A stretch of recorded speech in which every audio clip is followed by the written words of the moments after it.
Hello everyone, welcome to step up academy. I am Ruchi Upadhyay, your chemistry mentor. और आज का जो टॉपिक है, जो मैंने आपको पहले भी बोला है, बहुत इंपॉर्टेंट है and that topic is extraction of metal. Metals क्या होते हैं ये पढ़ लिया है, नॉन मेटल्स क्या होते हैं ये भी जान लिया है, इन दोनों की फिजिकल प्रॉपर्टी भी जान चुके हैं आप, केमिकल प्रॉपर्टीज़ भी जान चुके हैं। उसके अलावा मैंने अकरेंस भी बताया था, एक्वारेजिया बताया, रिएक्टिविटी सीरीज़ बताई, ये सारी चीज़ें मैं बता चुकी हूँ। डिटेल वीडियो प्लेलिस्ट में मिलेगा, जाके पढ़ लीजिए, क्योंकि उनमें से भी बहुत सारे इंपॉर्टेंट क्वेश्चंस आते हैं। अब ये इम्पॉर्टेंट जो चैप्टर नहीं बोलूँगी, इस चैप्टर का बहुत ही इंपॉर्टेंट टॉपिक है, जिसको मैं पार्ट्स में लेकर आऊँगी, पार्ट 1, पार्ट 2, पार्ट 3 करके, क्योंकि एक साथ लंबा पढ़ा देना आपको समझ में नहीं आने वाला है। शॉर्ट सा वीडियो रहेगा, पहले पार्ट्स में आप इसको समझिए। जब आपको ये पार्ट्स में समझ में आ जाएगा, देन फिर मैं इसको मर्ज करके एक फुल वीडियो लेकर आऊँगी एक्सट्रैक्शन ऑफ मेटल का, तब आपको फटाफट समझ में आ जाएगा बच्चों। तो पहले करिए लाइक एंड सब्सक्राइब नहीं किया तो सब्सक्राइब भी कीजिए, बेल आइकॉन को क्लिक करके रखिए कि इसके बाद के आने वाले जो पार्ट्स हैं वो भी आपको मिलते जाएं टाइमली, क्योंकि स्टेप बाय स्टेप समझेंगे तभी आपको एक्सट्रैक्शन ऑफ मेटल समझ में आएगा। बहुत लेंथी टॉपिक है और इनमें बहुत सारे इंपॉर्टेंट क्वेश्चंस बनते हैं, ठीक है ना। तो स्टार्ट करते हैं विदाउट डूइंग लेट। हमारा टॉपिक जो है हम जानते हैं एक्सट्रैक्शन ऑफ मेटल, और आगे लिखा है मेटलर्जी पार्ट 1। तो देखते हैं क्या होता है। देखिए, पहले तो आप यही जान लो कि एक्सट्रैक्शन ऑफ मेटल क्या है, मेटलर्जी, ओके, ये क्या है। तो देखिए लिखा था process of obtaining pure metal. क्या चीज़? Pure metal from its ore, ठीक है, सीधे सिंपल सा बोला है, the process of obtaining pure metal from its ore. अब ये और क्या होते हैं बच्चों, इसके लिए आप मेरी लास्ट वीडियो को ज़रूर देख लीजिएगा। लास्ट वीडियो में मैंने ओट्स के बारे में बताया था और बहुत सारे इंपॉर्टेंट ओट्स भी यूज़ किए हुए हैं, सारे ओट्स के नाम दिए हुए हैं, ठीक है ना। तो ओट्स से हम जब प्योर मेटल को जो निकालते हैं, ठीक है, तो वो जो प्रोसेस होती है, उसी प्रोसेस को बच्चों हम बोलते हैं एक्सट्रैक्शन ऑफ मेटल, जिसका एक अदर नाम भी है जिसको बोलते हैं मेटलर्जी। क्या बोलते हैं? मेटलर्जी। तो समझ में आ गया what is extraction of ore and metallurgy. The process of obtaining pure metal from its ore is called extraction of metals और व्हाट? मेटलर्जी। क्लियर? इतना समझ में आ गया कि what is extraction of metal. Now some metal are found in earth crust. मैं पहले भी अकरेंस ऑफ मेटल टॉपिक पढ़ा चुके हैं और मैंने आपको बताया था कि मैक्सिमम मेटल कंबाइंड मतलब कंबाइंड स्टेट में पाए जाते हैं। कुछ ही मेटल है जो फ्री स्टेट में पाए जाते हैं। कहाँ पर? नेचर में। तो देखिए लिखा है some metal are found in earth crust in free state. कुछ ऐसे हैं जो फ्री स्टेट में पाए जाते हैं बच्चों, और कुछ ऐसे हैं जो कैसे मिलते हैं? कंपाउंड के फॉर्म में, मतलब कंबाइंड स्टेट में पाए जाते हैं, कंपाउंड के फॉर्म में। जो फ्री स्टेट में मिलते हैं, आपको इसके लिए फ्री और कंबाइंड फॉर्म के लिए मैंने पढ़ाया हुआ है रिएक्टिविटी सीरीज़। आप सबसे पहले रिएक्टिविटी सीरीज़ को पढ़ लो। रिएक्टिविटी सीरीज़ को मैंने याद करने का बहुत ही इजी तरीका बताता। Please stop calling me a zebra, I like her calling me a me super goat, ठीक है। इस तरीके से आपको ध्यान रखना है। तो ऐसे मैंने पी लिखा। प्लीज़, प्लीज़ का मतलब था पोटेशियम, स्टॉप का मतलब था सोडियम, ठीक है। प्लीज़ स्टॉप कॉलिंग का मतलब कैल्शियम, मी मतलब मैग्नीशियम, ठीक है, मतलब एल्युमिनियम, ज़ेब्रा मतलब जिग। इस तरीके से मैंने रिएक्टिविटी सीरीज़ को समझाया हुआ है। और बच्चों, ये रिएक्टिविटी सीरीज़ में ही आपको पता था कि जो सबसे ऊपर थे रिएक्टिविटी सीरीज़ में, ऊपर के लाइन के 6-7 जो अपने मेटल थे, that is highly reactive metal. तो वो फ्री स्टेट में मिल ही नहीं सकते हैं। वो कैसे फॉर्म में मिलेंगे? कंबाइंड स्टेट में ही मिलेंगे। और अभी आप बार बार जब देखोगे, आपको मैंने जो मेरा लास्ट वीडियो है सम इम्पॉर्टेंट ओर्स, जब आप ओर्स को देखोगे तो मोस्टली ओर में आपको दिखाई पड़ रहे होंगे कैल्शियम के ओर, मैग्नीशियम के ओर, आयरन के ओर। क्यों दिख रहे होंगे आपको? क्योंकि ये ज़्यादा रिएक्टिव हैं। कुछ में कॉपर के ओर हैं, लेकिन आपको सिल्वर का बड़ी मुश्किल से एक ही दिखाई पड़ेगा, और गोल्ड का तो नहीं दिखेगा। क्योंकि क्या है, जो फ्री स्टेट में पाए जा रहे हैं वो लीस्ट रिएक्टिव मेटल्स हैं, और जो कंबाइंड स्टेट में पाए जा रहे हैं वो हाईली रिएक्टिव है, sodium, potassium, calcium, aluminium, lead, copper etcetera जितने भी हैं। तो यहाँ पे अकरेंस की बात तो हम पहले भी कर चुके हैं, लेकिन आपको थोड़ा सा ध्यान रखना है कि क्या some metal are found in earth crust in free state, whereas some are found in the form of their compound, जो आपको समझ में आना चाहिए। तो मैंने यहाँ पे क्या चीज़ समझाई पहले कि what is extraction of metal, या हम क्या बोलते हैं मेटलर्जी क्या होता है, जब हम ओर से, किससे, ओर से प्योर मेटल को, ठीक है ना, प्योर मेटल को निकालते हैं तो वो प्रोसेस ही कहलाती है एक्सट्रैक्शन ऑफ मेटल या व्हाट, मेटलर्जी। ओके, और इसके अलावा हम ये भी जान चुके हैं कि कुछ मेटल हैं जो फ्री स्टेट में पाए जाते हैं और कुछ मेटल ऐसे हैं जो कंबाइंड स्टेट में पाए जाते हैं। ठीक है, इतनी चीज़ें आपको क्लियर हो चुकी हैं। अब ये है आपके सामने जो हम पढ़ने वाले हैं बच्चों। ठीक है, यहाँ पे और है क्योंकि हमें प्योर मेटल और से ही मिलने वाला है। ओके, तो ये फ्लो चार्ट आप ज़रूर देखिएगा, आपके एनसीईआरटी की बुक में भी ये फ्लो चार्ट दिया हुआ है बच्चों, मैंने उसी को लिया हुआ है। यहाँ पे जो और मैं आपको जब पढ़ाऊंगी तो इसी तरीके से स्टेप बाय स्टेप पढ़ाऊंगी कि देखिए फ्लो चार्ट में दिखा है कि एक मेटल ऑफ हाई रिएक्टिव है। मैंने आपको बताया ना कि जब आप रिएक्टिविटी सीरीज को देखोगे तो हाईली रिएक्टिव मेटल भी है, लीस्ट रिएक्टिव मेटल भी है ना। तो metal of high reactivity, metal of medium reactivity भी है और मेटल ऑफ लो रिएक्टिविटी भी है। ठीक है, तो इस तरीके से हम चलेंगे। तो जो मेटल ऑफ हाई रिएक्टिविटी है, इलेक्ट्रोलिसिस ऑफ मॉल्टन ओर लिया हुआ है और प्योर मेटल मिल जाएगा। अब मेटल ऑफ जो मीडियम रिएक्टिविटी है, सबसे ज़्यादा देखो तो इस वाले में आपको ध्यान देना पड़ेगा। यहाँ पे आपको कार्बोनेट और सल्फाइड और, बहुत सारे मैंने कार्बोनेट और के बारे में बताया हुआ है। ठीक है ना, MgCO3, CaCO3 ऐसे करके बहुत सारे कार्बोनेट और हैं। आप देखिएगा लास्ट वीडियो प्लेलिस्ट में होगी सम इम्पॉर्टेंट और, तो आप ओर्स को पढ़िएगा। तो यहाँ पे मेटल ऑफ मीडियम रिएक्टिविटी की जब बात की गई है तो कार्बोनेट और सल्फाइड और, देखो इनका देखा जा रहा है कि इनके एक्सट्रैक्शन से जिसमें प्रोसेस भी लग रही है, कार्बोनेट और में कैल्सिनेशन की प्रोसेस लग रही है। मैं समझाने वाली हूँ कि कैल्सिनेशन के ऊपर भी एग्जाम में अलग से क्वेश्चन पूछे जाते हैं, इसके ऊपर भी अलग से क्वेश्चन पूछे जाते हैं। तो ये भी हम अलग अलग टॉपिक भी लेकर बच्चों आएंगे। ठीक है ना, तो कार्बोनेट और में कैल्सिनेशन की प्रोसेस हो रही है, सल्फाइड और में अपनी किसकी रोस्टिंग की प्रोसेस हो रही है, और जब इसके बाद हमें मेटल मिलेगा फिर वो ऑक्साइड ऑफ मेटल देखा जाएगा एंड फिर रिडक्शन ऑफ मेटल होगा एंड देन रिफाइनिंग होगी। तो ये प्रोसेस आएगी। ऐसा ही मेटल ऑफ लो रिएक्टिविटी, अब मेटल ऑफ लो रिएक्टिविटी में सल्फाइड और कुछ रहेंगे जिनकी रोस्टिंग करेंगे, फिर मेटल मिलेगा और उसकी रिफाइनिंग करेंगे। ठीक है, तो इस तरीके से ये आपके सामने ये दिख रहा है बच्चों, जिसको हम स्टेप बाय स्टेप पढ़ेंगे। लेकिन इससे पहले भी आपको कुछ चीज़ों को ध्यान देना होगा। जैसे कि यहाँ पे आपको पता है कि एक्सट्रैक्शन ऑफ ओर में सबसे पहले आपको एक बात ध्यान रखनी है, that is concentration of ore. मैं यदि यहाँ पे टेबल में भी बात करूँ तो ओर के बाद यहाँ पर एक लाइन और आनी चाहिए जहाँ पे लिखा होगा कंसंट्रेशन ऑफ ओर। ये मैं बोलती हूँ कि आप इसको भी ज़रूर लिख लीजिएगा। ठीक है, ओर के बाद इसका कंसंट्रेशन ऑफ ओर पढ़ना ज़रूरी है, और जब कंसंट्रेशन ऑफ ओर होगा तभी आप उसके बाद ये सारी प्रोसेस को अप्लाई कर पाओगे, सारी प्रोसेस को आप लगाओगे। ठीक है ना, अब ये होता क्या है concentration of ore, that is also known as enrichment of ore. इसको हम क्या बोलते हैं, एनरिचमेंट ऑफ ओर भी बोलते हैं। अब ये जो एनरिचमेंट ऑफ ओर का मतलब क्या है, क्या होता है, देखो सिंपल सी बात बताऊँ मैं कि एनरिचमेंट का मतलब ये होता है कि जब आपको पता है कि कहाँ से मिल रहे हैं, कंबाइंड फॉर्म में यदि हमें मिल रहे हैं मेटल ओर के फॉर्म में जो मिल रहे हैं नीचे, जब वो हमें नीचे जाते हैं, ठीक है ना, आपको पता है कि ज़मीन के अंदर से ही मिला है अच्छा खासा, चाहे हम फॉसिल फ्यूल की बात करें चाहे हम मेटल्स की बात करें, कंबाइंड फॉर्म में जब वो मिले थे तो जब उनको निकाल के ऊपर लाया जा रहा था बच्चों, तो उसमें बहुत सारे ऐसे अनवांटेड मटेरियल थे, ऐसे अनवांटेड इम्प्योरिटीज़ भी थी, गंदगियाँ भी थी, सब चिपकी होती हैं।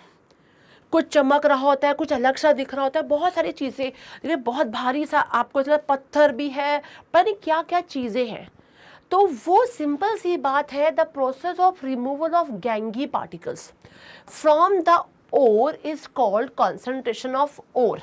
ठीक है, अब ये गैंगी पार्टिकल्स क्या है, अनवांटेड, कभी कभार क्या होता है कि कभी हम एक चीज़ लेने जा रहे हैं, ज़मीन से निकाल रहे हैं, जब ज़मीन से निकालते हैं तो उसके बाद बहुत सारी चीज़ें उसमें चिपक के उस चीज़ के साथ आ रही होती है, तो वो गंदगी हो गई, अनवांटेड मटेरियल हो गए, वो सारे मटेरियल को भी तो पहले हटाना पड़ेगा।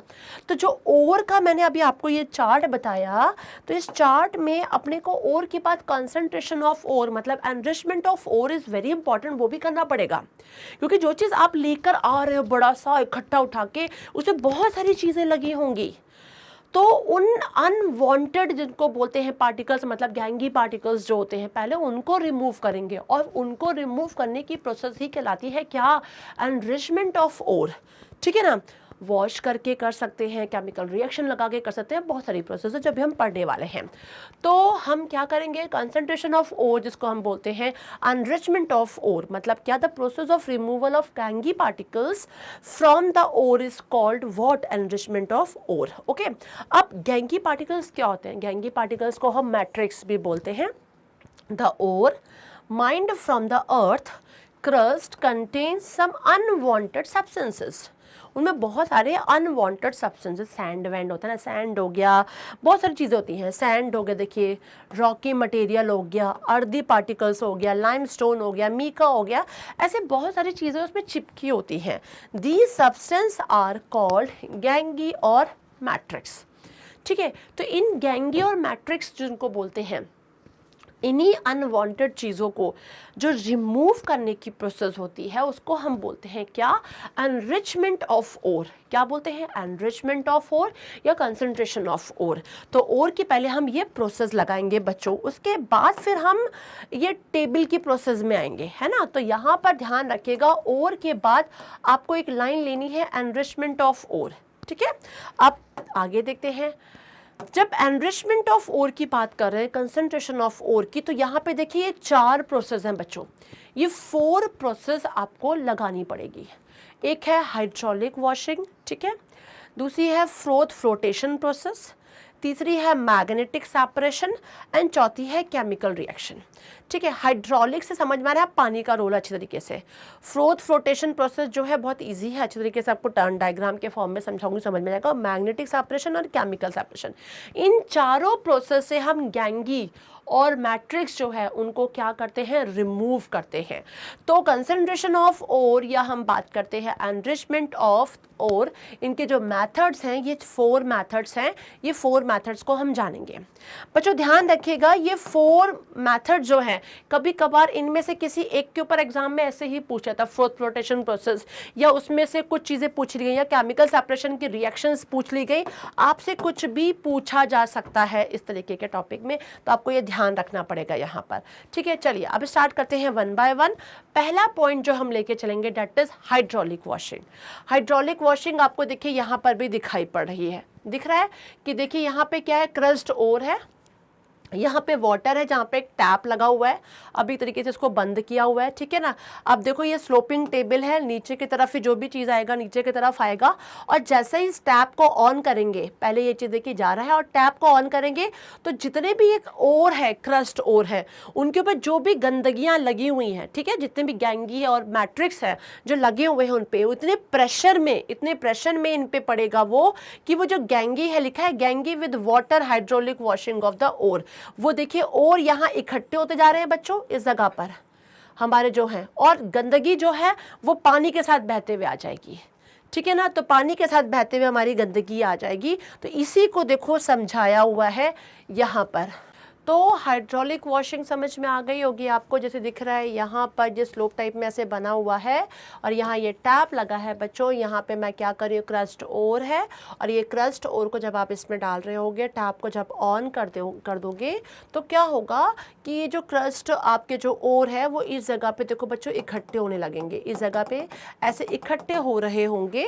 और क्यों इकट्ठे हो रहे होंगे, कहीं ना कहीं देखा जाए तो जो इसके ऊपर गैंगी थे, जितने भी मैट्रिक्स थे थे, गैंगी थे, वो कहीं ना कहीं क्या होंगे, लाइट होते हैं, और जब वाटर का प्रेशर इन पे पड़ता है तो ओर्स यहाँ इकट्ठे रह जाएंगे और उनके जो गैंगी पार्टिकल्स थे, जितने गैंगी से, वो क्या होंगे, पानी के साथ नीचे की तरफ आके इकट्ठे हो जाएंगे। ऐसे में जो यहाँ पर इकट्ठा हो रहा है वो हमें क्या मिल जाएगा, ऐसा ओर मिलेगा जिसमें से ये गैंगी जो थे, अनवांटेड मटेरियल जिसको बोलते हैं, वो सब क्या हो जाएंगे, रिमूव होके मिलेगा। ठीक है, तो यही चीज़ लिखा है, this method is based on the difference in specific gravity specially of the ore and gangue particles. ठीक है ना। अब गैंगी पार्टिकल्स आर कैसे होते हैं, लाइटर होते हैं, हल्के होते हैं देन द ओर पार्टिकल। इसी कारण ओर पार्टिकल तो यहाँ हो गया और इसके ऊपर के जो गैंगी पार्टिकल्स है वो मतलब हल्के थे, दैट्स वाई वो क्या थे, पानी के साथ नीचे आ गए थे। तो in this method the ore is mixed with water और washed with an upward stream of running water. The lighter gangue particles are washed away leaving the ore. ठीक है ना, अब वो क्या करेंगे, वॉश्ड अवे, साफ हो जाएंगे। ठीक है, तो जैसे ही यहाँ पर आपको दिखाई पड़ रहा है स्पीड में, वैसे ही गैंगी पार्टिकल हमारे क्या हो जाएंगे, नीचे की तरफ इकट्ठे होते जाएंगे। आपको यहाँ पर ये देखिए डायग्राम में समझ में आ ही रहा होगा। नेक्स्ट देखते हैं। हाँ, ये स्पेशली जो प्रोसेस है ये किसके लिए हम कर सकते हैं, हीमेटाइट। हीमेटाइट किसका था, और आयरन का, इसलिए बोल रही सबसे पहले टेबल जरूर पढ़ लीजिएगा। हीमेटाइट क्या था, आयरन का ओर था। तो यहाँ पे लिखा है this method is used for concentration of the oxide ore of iron, मतलब कि क्या है, हीमेटाइट। ठीक है ना, तो हीमेटाइट जो ओर था उसमें से हम आयरन को एक्सट्रैक्ट करने वाले हैं, लेकिन उससे पहले ये जो ओर था, इस ओर से हम जो गैंगी पार्टिकल्स उसे क्या करेंगे, रिमूव करेंगे। टिन स्टोन या हम जो फ्री स्टेट में पाए जाते हैं, गोल्ड हो गया, सिल्वर हो गया, उस पे जो गैंगी पार्टिकल चिपके हुए थे उनको हम इस प्रोसेस से क्या कर सकते हैं बच्चों, रिमूव कर सकते हैं। मतलब ज़्यादातर इस पे क्या है, स्पेसिफिक ग्रेविटी का रोल है। ठीक है ना, और देखा जाए तो गैंगी पार्टिकल हल्के होते हैं, पानी के प्रेशर से वो पानी के साथ ही चले जाते हैं और इस तरीके से ओर से ये अनवांटेड पार्टिकल रिमूव हो जाते हैं। फिर नेक्स्ट पॉइंट है फ्रोथ फ्लोटेशन प्रोसेस। कौन सी process, froth flotation. It is use for separating, specially किस में यूज होते हैं ये देखा जाए तो ये यूज होते हैं सल्फाइड ओर। ठीक है, सल्फाइड ओर्स के ऊपर जो इम्प्योरिटीज जमा हो जाती हैं गैंगी पार्टिकल्स, इनको सेपरेट करने में, जो जैसे ये लिखा हुआ है कॉपर का सल्फाइड ओर क्या है, कॉपर पायराइट हो गया, गैलेना, पीबीएस, जिंक ब्लेंड, ये सब के टेबल में नाम दिए हुए हैं, are connected by using this method. ठीक है, the basic principle applied in this process of froth flotation is the difference in the wetting ability of the ore and गैंगी। ठीक है ना, difference in the wetting ability of ore and gangue. यहाँ पे देखिए ये froth flotation में मैं इसको डिटेल में भी आपके सामने लेकर आऊँगी और अच्छे से, तो आपको और भी बहुत अच्छे तरीके से समझ में आएगा। ये देखिए यहाँ पर एक सिंपल दिखाई पड़ रहा है कि जब हम क्या करेंगे, पानी लेते हैं, ये पानी है, और पानी में जब हम क्या करेंगे, पाइन ऑयल डाल देंगे। क्या डाल देंगे बच्चों, पाइन ऑयल। अब वाटर कंटेनिंग पाइन ऑयल, यहाँ पे पूरा का पूरा ये वाटर में यही चीज़ है। जब हम सल्फाइड ओर ऑफ पार्टिकल्स डालेंगे, यहाँ सल्फाइड हो रही है, ये सल्फाइड ओर जब डालेंगे जिस पे गैंगी पार्टिकल्स भी लगे हुए हैं, और जब हम कंप्रेस्ड एयर, देखो बच्चों ये है, यहाँ पर अंदर जब जाएगी तो क्या होगा कि जैसे ही ये अंदर की तरफ आएगा और हम क्या देखेंगे कि वाटर में क्या था, पाइन ऑयल था और ये सल्फाइड पार्टिकल्स थे, तो क्या होगा, बबल्स टाइप के कंटिन्यूसली उड़ने, लिखा ना फ्रोथ बबल्स कैरिंग सल्फाइड और पार्टिकल्स। ठीक है ना, तो जो अपने जो इतना भयंकर जो फ्रोथ बबल्स होंगे वो क्या करेंगे, सल्फाइड और पार्टिकल्स जो होते हैं हमारे ऊपर की तरफ आने लगेंगे और इस पे चिपकी हुई जो गंदगियां थी वो नीचे की तरफ क्या हो जाएंगी, इकट्ठी हो जाएंगी, गैंगी पार्टिकल्स नीचे की तरफ आ जाएंगे। तो क्या है, फ्रोथ बबल्स दिखा जाए तो वो क्या होगा, वो सल्फाइड जो ओर होते हैं उनको ऊपर की तरफ लेकर आने लगेगा और उनकी गंदगी को कहाँ ले जाएगा, नीचे की तरफ ले जाएगा। ठीक है ना, तो यहाँ पर स्पेशली रोल किसका है, वाटर कंटेनिंग पाइन ऑयल। पानी में जो पाइन ऑयल लिया गया है वो पाइन ऑयल के कारण, और जैसे ही कंप्रेस्ड एयर, देखा ना, एयर पास की जाती है तो क्या होता है, बबल्स उठने लगते हैं बच्चों, है ना। आपको पता है ये बबल्स, क्योंकि ऑयल होता है और स्प्रे मतलब बहुत ही तेजी से एयर जब आप इसमें डालोगे तो क्या होगा कि बबल्स बनने लगेंगे, और उस बबल्स के कारण क्या होगा कि जो सल्फाइड हो रहा है वो तो ऊपर चले जाएंगे, लेकिन वो नीचे की तरफ गैंगी पार्टिकल्स हमारे इकट्ठे होने लगेंगे। तो इस तरीके से हमारा क्या हो जाएगा, ये गैंगी पार्टिकल को हम अलग कर पाएंगे। Now next is magnetic separation. Magnetic से आपको समझ में आ रहा है कहीं ना कहीं एक चीज मैग्नेटिक है और दूसरी क्या है, नॉन मैग्नेटिक है ना, और इन्हीं के कारण क्या होगा, सेपरेशन पॉसिबल हो पाएगा। तो यहाँ लिखा है इफ ओर और gangue particles are having magnetic nature, ठीक है ना। कुछ ऐसे होते हैं हमारे, और आपको खुद भी पता है, स्पेशली आयरन की यदि बात की जाए तो वो कैसा होता है, मैग्नेटिक नेचर का होता है। तो ऐसे कंडीशन में भी क्या होता है कि मैग्नेट, आयरन की नेचर मैग्नेटिक है और उसके ऊपर जो चिपके हुए गैंगी पार्टिकल्स है वो नॉन मैग्नेटिक है, तो वेरी इजिली हम उसको रिमूव कर सकते हैं। तो यही चीज बोला गया, if or are Gangi particle or Gangi particles are having magnetic nature, then it is concentrated by this method. A magnetic ore of iron की बात की जा रही है, separated from non-magnetic impurities and a non-magnetic ore of tin. तो यहाँ पे देखिए क्या लिखा हुआ है, कैसिटेराइट लिया हुआ है SnO2, जो कि क्या है, नॉन मैग्नेटिक ओर है, is separated from magnetic impurities of iron and chromium, ठीक है ना। तो देखिए यहाँ पे बच्चों दिखाई भी पड़ रहा है, फाइनली ग्राउंड यहाँ पे और दिखाई पड़ रहा है। दिस इज मैग्नेटिक रोलर, ये एक मैग्नेटिक रोलर है यहाँ पर, ठीक है। और मैग्नेटिक रोलर में दिखाई पड़ा जो मैग्नेटिक पार्टिकल्स है बच्चों वो सब इकट्ठे होते हुए इधर आ जाएंगे, क्योंकि कहीं ना कहीं मैग्नेट की तरफ चिपकेंगे, और जो नॉन मैग्नेटिक है वो अपने देखो साइड में चले जाएंगे। तो यही होगा कि जो नॉन मैग्नेटिक पार्टिकल्स हैं हम उनको यूज़ करेंगे, और जब हम उनको यूज़ करेंगे तो वो क्या करेंगे, मैग्नेटिक पार्टिकल्स तो जो हमारे आयरन के ओर होंगे वो तो चलने लगेंगे मैग्नेट की तरफ, और क्या नाम है, जो नॉन मैग्नेटिक हैं वो क्या होने लगेंगे, अलग होने लगेंगे। तो इस तरीके से हम ये प्रोसेस लगा लेते हैं। क्लियर है। तो ये प्रोसेस हमारी क्या हो गई, मैग्नेटिक सेपरेशन की प्रोसेस हो गई। क्लियर है। नाउ नेक्स्ट यदि हम नेक्स्ट हमारा फोर्थ जो मैंने प्रोसेस बताई कंसंट्रेशन ऑफ ओर की, वो है केमिकल सेपरेशन। मतलब कि ये तो सब ऐसी प्रोसेस थी दैट वाज वेरी इजी, लेकिन कुछ कंडीशन में अपने को क्या जरूरत पड़ती है, केमिकल सेपरेशन लगाने की जरूरत पड़ती है। तो केमिकल सेपरेशन जिसको हम लीचिंग बोलते हैं, ठीक है ना, इसमें कुछ स्टेप्स होती हैं, उस स्टेप बाय स्टेप हम करेंगे, और स्टेप बाय स्टेप करके हम क्या करेंगे, केमिकल सेपरेशन प्रोसेस को यूज़ करेंगे, ठीक है ना। तो यहाँ पर भी हम यही चीज़ करेंगे। तो the process of consist of the treatment of the powder ore with a suitable reagent, हम वहाँ पे क्या करेंगे, सुटेबल रिएजेंट को यूज़ करेंगे, सच एज एसिड भी यूज़ कर सकते हैं, बेस भी यूज़ कर सकते हैं, या कोई रिएजेंट यूज़ कर सकते हैं, और वो क्या करेगा, उसको डिज़ोल्व कर देगा, ठीक है ना। और उसके बाद हम क्या कर देंगे, इम्प्योरिटीज़ को साइड में कर देंगे। क्लियर है। तो इस तरीके से भी पाया जा सकता है। It is based on the principle that ore is soluble in particular solvent but the impurities are not। बस ध्यान रखना है अपने को, ये हम क्या पढ़ रहे हैं, केमिकल सेपरेशन पढ़ रहे हैं। मतलब कि जो चीज़ हमें मिल रहा है, हमें जो भी चीज़ें मिल रही हैं, यदि हम इसकी बात करते हैं तो उसमें क्या पता कुछ केमिकल इम्प्योरिटीज़ भी होती हैं, और उन केमिकल इम्प्योरिटीज़ को रिमूव करने के लिए अपने को क्या करना पड़ता है, केमिकल प्रोसेस लगाना पड़ता है। तो यहाँ पर ये जो केमिकल सेपरेशन प्रोसेस था जिसको हम क्या बोलते हैं, लीचिंग बोलते हैं।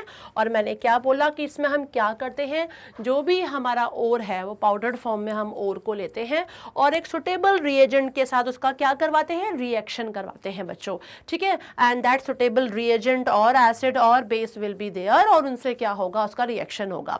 बट यहाँ पे प्रिंसिपल क्या है, प्रिंसिपल ये है कि जो ओर होगा वो सॉल्वेंट में डिसॉल्व हो जाएगा, और जो इम्प्योरिटीज है वो डिसॉल्व नहीं होनी चाहिए, ठीक है ना। तो इम्प्योरिटीज डिसॉल्व नहीं होगी तो उसको रिमूव करना, अलग करना आसान रहेगा। तो यहाँ पे यही बात बोली गई है कि it is based on the principle that ore is soluble in a particular solvent but the impurities are not, ठीक है।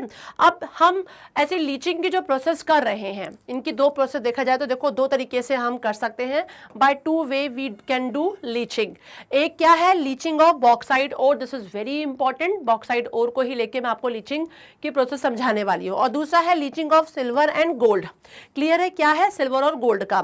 तो हम देखते हैं क्या, लीचिंग ऑफ बॉक्साइट प्रोसेस बच्चों एक बार देख लेते हैं कि कैसे। मैं आपको बताऊंगी कि यदि हमें बॉक्साइट ओर मिला, ओके, अब जब हमें बॉक्साइट मिला, बॉक्साइट किसका ओर है, किस मेटल का है, एल्यूमिनियम का। टेबल को ध्यान से पढ़ लीजिएगा, सब इंपॉर्टेंट ओर के बारे में मैंने बताया हुआ है, वो टेबल अच्छे तरीके से याद कर लीजिए। अब बॉक्साइट क्या है, it is a ore of aluminium, ठीक है।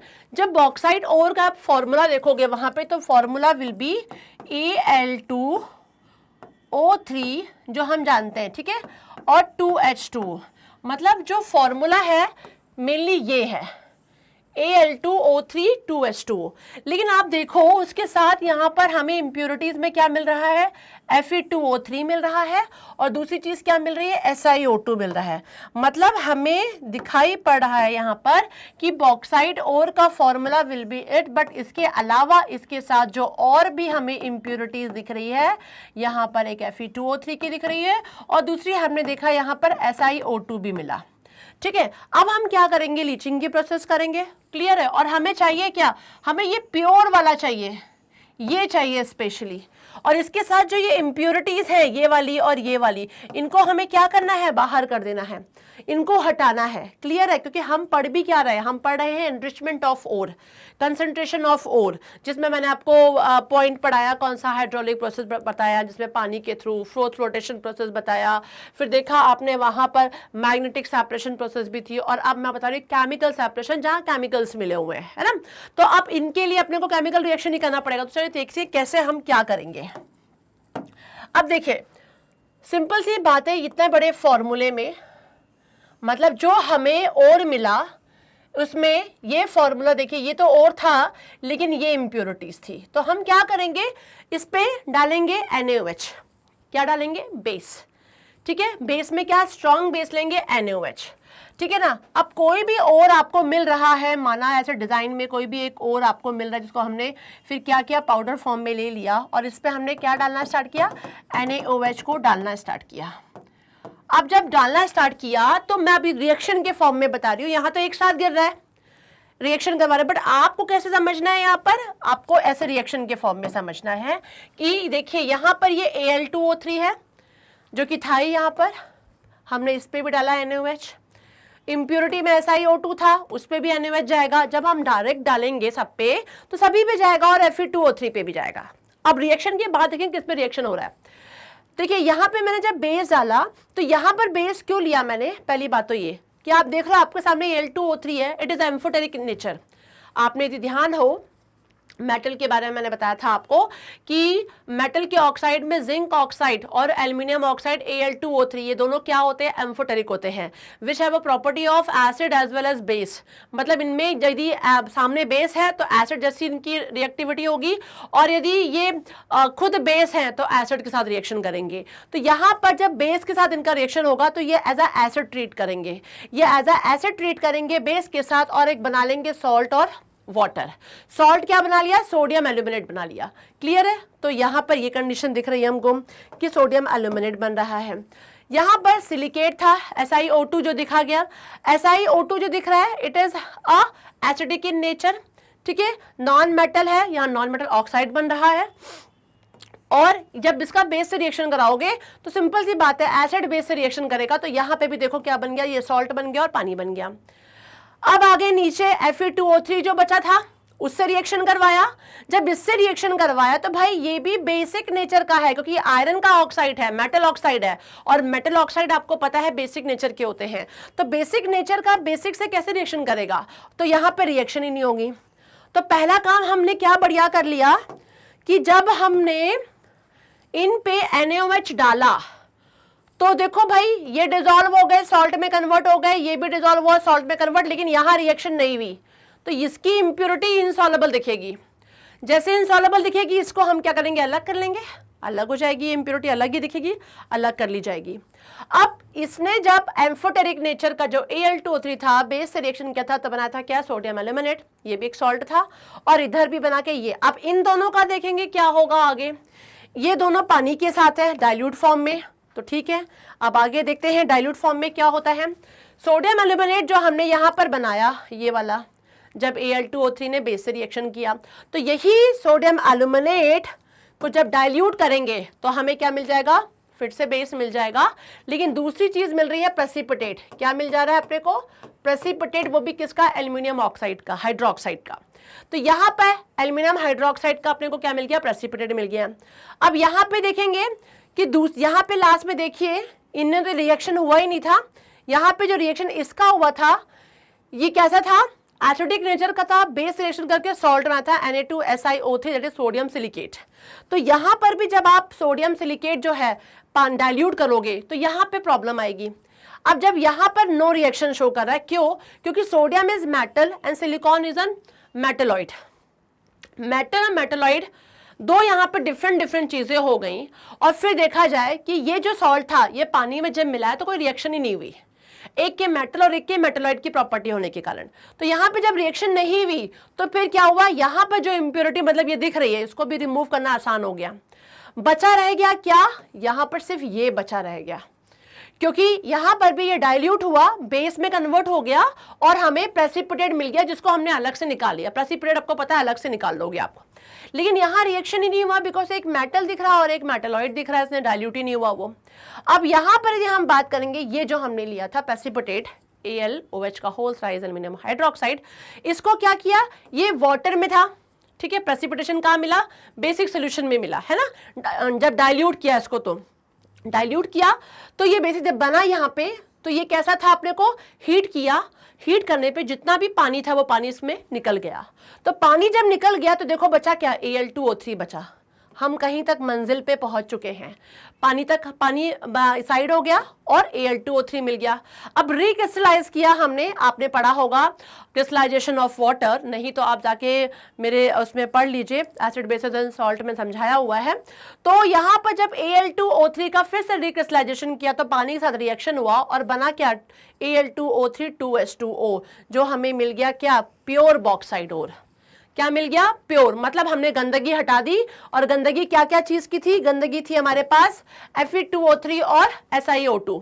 ये जो इम्प्योरिटीज थी इनको देखो हमने इस तरीके से हटाया कि इस पे भी NaOH डाला, इस पे NaOH, इस पे NaOH डाला। इस पे जब NaOH डाला तो ये एम्फोटेरिक नेचर का था, और जैसे डाला तो ये बना लिया सॉल्ट। SiO2 पे भी डाला, ये क्या था? एसिडिक नेचर का था, बेस रिएक्शन के बना लिया सॉल्ट। लेकिन जब Fe2O3 पे बना डाला तो Fe2O3 खुद अपने आप में बेस है, और बेस क्या हुआ? बेस रिएक्शन करके कोई भी रिएक्शन नहीं करेगा, ठीक है ना। तो इसको इजीली हम रिमूव कर पाएंगे क्योंकि ये इंप्योरिटी डिसॉल्व ही नहीं हुई, और हमें सॉल्ट में कन्वर्ट करना था, डिसॉल्व करना था, वो हुआ ही नहीं। तो यहाँ पे दोनों देखो सॉल्ट में कन्वर्ट हो गया, मतलब डिसॉल्व हो गया, लेकिन ये यहाँ पर नहीं हुआ। अब क्या करेंगे? ये तो साइड हो गया, लेकिन जो बने क्या बने? हमारे यहाँ पर बने हैं हमारे सोडियम एल्यूमिनेट एक सॉल्ट, और एक बना है Na2SiO3। अब इसकी भी कहानी देखनी पड़ेगी। तो जब हमने इसकी कहानी देखी तो ये दोनों को ही डाइल्यूट किया, क्योंकि डाइल्यूट पानी के साथ ही मिले थे ये। तो जब इनको डाइल्यूट किया तो यहाँ पर जैसे डाइल्यूट किया तो NaOH अलग हो गया और हमें ये प्रेसिपिटेट मिल गया, जिसको हमने अलग से निकाल लिया। लेकिन अब Na2SO3 जो हमारा सॉल्ट बना था वो डाइल्यूट ढंग से नहीं हो पाया, बिकॉज यहाँ पे कोई रिएक्शन ही नहीं होगी, क्योंकि एक मेटल और एक मेटलॉइड है यहाँ पर। अब इसका जो ये बचा हुआ रूप बचा है, इसी को उठाया और इसको फिर से हीट किया तो हमें Al2O3 अलग से मिला और पानी अलग हो गया, और फिर से इसको रिक्रिस्टलाइज किया, पानी इसमें मिल गया, और पानी मिलने के बाद मिल गया हमें क्या? बॉक्साइड ओर, जो कि क्या था? प्योर ओर था। तो ये क्या है? एनरिचमेंट ऑफ ओर, ठीक है ना। तो आपने देखा कि मैंने किस तरीके से केमिकल प्रोसेस में आपको बताया कि हम कैसे लीचिंग करते हैं बॉक्साइड ओर का। तो ये ध्यान रखिएगा पॉइंट, लीचिंग ऑफ बॉक्साइड ओर और केमिकल सेपरेशन प्रोसेस, किस तरीके से मैंने एल्यूमिनियम मेटल का जो बॉक्साइड ओर है, जिससे हम एल्यूमिनियम मेटल को निकालते हैं, उस बॉक्साइड ओर में मिली हुई इन इम्प्योरिटीज को, ठीक है, क्योंकि हमारा प्रिंसिपल क्या बोलता है? प्रिंसिपल ये बोलता है कि भाई जो ओर हैं वो क्या हो जाएंगे? डिसॉल्व हो जाएंगे, और जो हमारे इम्प्योरिटीज हैं वो क्या होंगे? डिसॉल्व नहीं होंगी। तो हम इसी मिशन पे चल रहे थे, और हमने मिशन पे जब देखा तो कामयाब हुए। जब हमने इनके ऊपर डाला NaOH तो Al2O3 सॉल्ट में कन्वर्ट हो गया, डिसॉल्व हो गया, SiO2 भी सॉल्ट में कन्वर्ट हो गया। बट यहाँ पे प्रॉब्लम किस में आई? ये था क्या? आपके बेसिक नेचर का, बेस से रिएक्शन नहीं करके नो रिएक्शन, तो इसको इजीली हमने अलग कर लिया। ये तो अलग कर लिया, बचे हुए हमारे जो सॉल्ट थे जो डाइल्यूट फॉर्म में थे, देखा तो ये डाइल्यूट किया, इसको यहाँ पे एक प्रेसिपिटेट मिल गया, जिसको हमने अलग से कर लिया।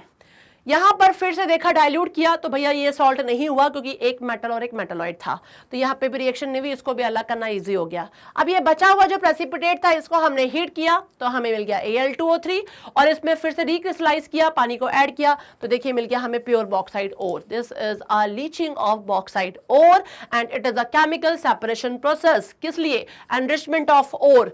जितने भी ओर में गंदगियां थी, गैंगी पार्टिकल्स थे, मैट्रिक्स थे, उनको हमें क्या करना है? उन्हें हमें पहले दूर करना है, हटाना है, उसके बाद ही हम एक्सट्रैक्शन पे आएंगे।